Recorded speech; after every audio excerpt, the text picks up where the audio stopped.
Hello, everyone. I found deep insights in Crossan's book, Who is Jesus? Crossan is a distinguished scholar who has dedicated his life to researching the historical Jesus. Crossan emphasizes that we should study Jesus not merely as an object of religious devotion, but as a real human being who truly walked the dusty roads of Galilee. His research methodology is built upon three core pillars. First, he interprets the era by examining extensive data on the social conditions of Jesus' time.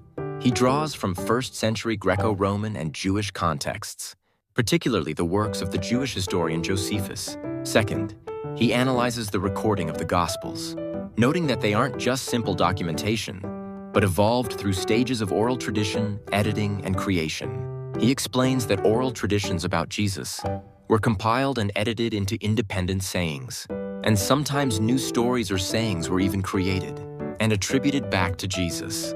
According to Crossan, the Gospels are not straightforward biographies. The existence of four distinct Gospels shows that early sources were shaped by each author's theological perspective, resulting in variations of the same content. Each one is an intentional interpretation of Jesus. Crossan places great importance on sources that focus specifically on Jesus' words. The Gospel of Thomas, discovered in Egypt in 1945, it is a collection of Jesus' sayings, much like the Q source, and contains no accounts of miracles, the crucifixion, or the resurrection. He argues that the Gospel writers recorded the Jesus they were experiencing in their own time, the one speaking and acting through them now, rather than the Jesus of the distant past. This was possible because the disciples felt a continuous presence of Jesus in their lives. Crossan also offers a fresh perspective on the birth narratives of Jesus. He suggests these stories shouldn't be taken as literal historical facts. Instead, they are religious creations and parables, meant to declare the significance of Jesus. Much like a musical's overture, they set the stage and introduce the themes of the coming story. Crossan doesn't view the virgin birth as a biological claim about Mary's body. Rather, he sees it as a confession of faith, a projection of the adult Jesus back into his infancy.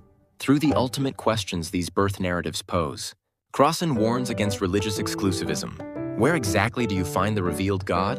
In the glory of the empire or in the poverty of the peasant? He firmly asserts that no religion can claim a monopoly on the divine, and argues that such claims are what breed the impulse for genocide. Crossan maintains that the true challenge for the future is to hold on to one's own faith, while respecting the religious identities of others, gaining a deeper appreciation for the historical Jesus and the vital importance of religious tolerance.